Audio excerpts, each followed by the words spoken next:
Hey,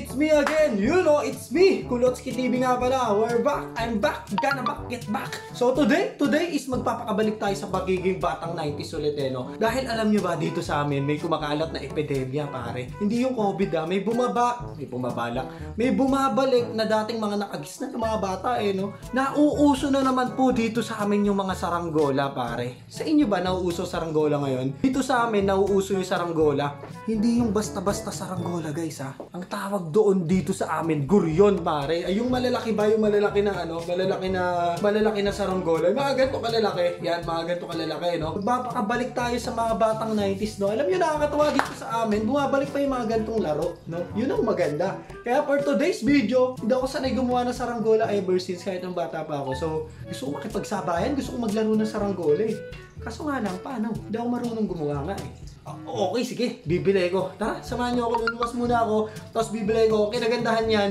dito sa amin madaming bukid, no? Madaming bukid, malawak ang bukid dito sa amin. Tuwing hapon, naglalaro sila doon. Kasi alam niyo, pag hapon dito sa amin, kala mo may mga UFO sa langit. Makalipapalipad sila, lalaki talaga ng mga saranggola. So, tara, gusto ko nang ipakita sa inyo. And then yung nanalo sa raffle, dito ko na rin sasabihin, abangan nyo na lang baka sa kalagitnaan, sa tagiliran, sa gitna, sa gilid. Basta, wait nyo na lang. Let's go! Punta na tayo sa bilihan ng saranggola. Gusto ko yan.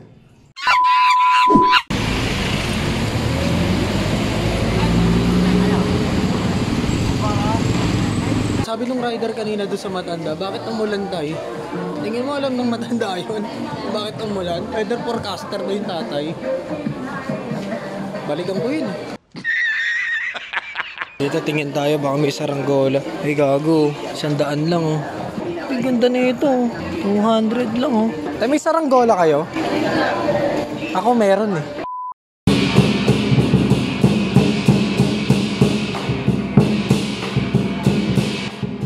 Mga tao rito, mga nakapula. Kasi nga Chinese New Year Ayan mo, sakto naman na nakapula din ako. Pang Chinese New Year din yung galawan natin dito guys. Turuan ko kayo ng mga alam ko Chinese ano ba yung alam ko? Huklong hudlong. Ang ibig sabihin nun, tara dito, kain ka. Huklong pangyang, hukleng langlong, hukleng pongkeng, hukleng kang pek pek. Here I come. Oh, here I come. Oh.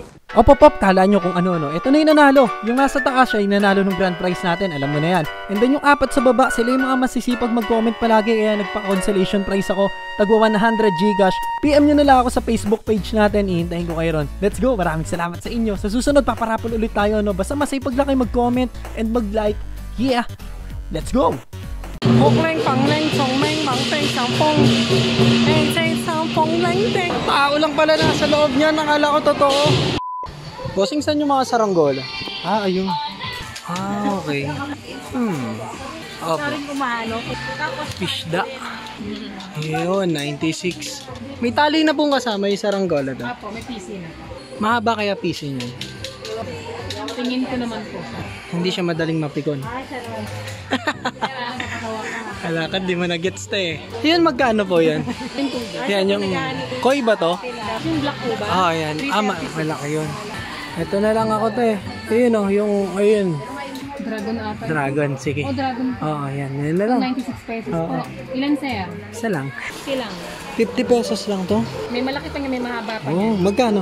Ganda. Sige nga tayo, patingin. Ilan po? Dito tayo sir. Yan ang sample sir Dito tayo sa yung malaki. Ganyan yung malaki. Ganito rin siya. Pero mahaba. Sige, patingin. Baka mabagsak ko Baka mabagsak ko. Ito kunin ko din. Yan siya pagka na-assemble mo. Okay. Tapos yun. Yung sabi mo ay, pares lang ba? Ito yun. Yung isa yun nandoon. Maliit po yun. Ito yun. Dito meron tayo nun. Ito, ganun din ba yun? Sample yun. Ito po. Ito siya. Ayan, yan. Okay, sige. Ano pa po?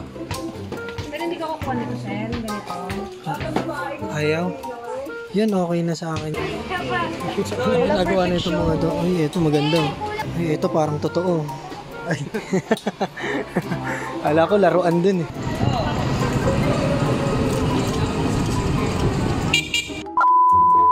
So ngayon, nandito na ako sa amin. Dadaan muna ako doon sa bukid. Kasi alas stress na eh. Baka may mga nagpapalipad na. So tignan natin yung mga guryo na pwede nating makita dito sa amin. So tignan natin, punta tayo doon sa bukid ngayon. Ito, may guryon dito pre oh. Yan oh, may guryon. Yung bata may dalang guryon oh. Saan yung contest? Bossing, saan po yung contest nung ano? Doon po. Salamat. Yan, makikita nyo yung mga bata rito. May mga dalang guryon pare. Ayan o, ayan o. Hey!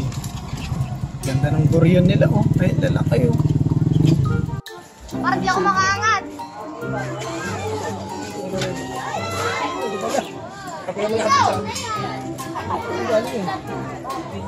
Demanding.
Si Manong dito, sobrang ganda. 43, 44, 45, 46, 47, 48, 49, and 50. Maraming salamat po. Okay, partner, wala daw po yung number 50. Enjoy. Ito, nandito ka bumubuo sa NC Federation ng Bulacan.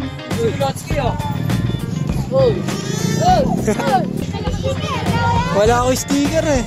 Kaway na lang kayo. Wala ako sticker, idol. Lapir na lang. Hey, God bless. Ano? Oh, apir muna. Wala ako sticker eh. Guys, so nandito na ako sa bahay. Yan. Buti na lang nauna na ako pumunta doon. No? Hindi ko na... Ang bala ko kasi uwi muna ako. Tapos titignan ko yung ano ko. Yung nabili natin dito na... saranggola, tapos paliliparin ko sana. Buti na lang, hindi ko dinala to. Kung hindi, mapahiya tayo doon, no? Ang lalaki ng saranggola, ang gaganda eh, no? Ang daming kalahok. Ang grand prize kasi, no? Pa-contest kasi yun dito ni Consi. Yan, si Consi Benjo. Tapos, ang mananalo doon, may premyo, 5,000. Tapos, yung pangalawa atang mananalo, hindi ko na alam kung magkano, 3,000 ata or 2,000. So, parang gaganda talaga ng guryon nila, no? Ang tagal ko nang gustong magbalak na magpagawa niyan, kaso nga lang, hindi ko alam kung paano talaga eh. Ang hirap eh. Wala lang din na on time. Pero ito, nakabili tayo. Paliparin ko to sa susunod na video. And then, para may nakita nyo yung nabili ko kanina na yung laruan na bakal. 50 pesos lang yun eh. Wait, pakita ko sa inyo. So, ang kinagandahan nito pare, 50 pesos lang siya, no? Tapos, ang solid nung laruan, no? Bakal. So, tara, tignan natin. Yan, buksan na muna natin. Pero ito kasi mga vintage na laruan nila doon na napakatagal na. Bago na napakatagal na pero hindi pa rin nila nabebenta or natambak na, no? So ayan, maring makikita nyo mga alikabok pa. Ay, hindi pa pala siya buo. Akala ko buo na. So, tignan pa natin tong isa. Akala ko buo na. May naisip kasi paano kung lagyan natin to ng motor? Pwede kaya? Kasi ang solid ng laruan guys eh. Ang bigat eh, oh. Ang bigat talaga. Bakal kasi siya eh. Tapos 50 pesos lang. Hindi ba? Napakaangas. Oh, ayos to ah. So baka and then pagkatapos niyan, tapos ito nga pa rin nabili natin na saranggola, ano. Buti hindi ko dinala dun kasi nagkakahiya eh. Ganito lang yung saranggola natin.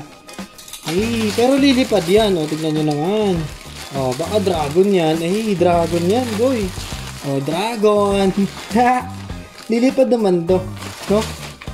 Tingin ko lilipad naman to eh, no? Maganda rin naman. So, susunod paliparin natin yan. So ayan guys, so next video ko na buuin yung nabili natin na sasakyan doon sa Divisoria, no? Tapos yung saranggola, palipad tayo sa susunod. Pero nag-enjoy talaga ako dun sa bukid eh, no? Nakakatuwa lang dahil sa panahon ngayon 2023 na akala ko yung mga kabataan hindi na talaga sila naglalaro ng mga ganyang laro eh, no? Pero nakakatuwa dahil apakadami pa rin ng naglalaro ng mga katulad na saranggola, no? Hindi pa rin tinatalo ng teknolohiya ang ating mga nakakalipas na mga nakagis na nating laro, no? So, yun lang guys, maraming salamat sa inyo sa pagsama dito sa dulo ng video na to. At huwag niyo kalimutan i-like itong video. Kung hindi ka pa nakasubscribe, mag-subscribe ka na. And then, let's go. Next video, punta ako sa Pet Expo. Bukas, linggo, Pet Expo. Doon sa SMX. So, bye-bye.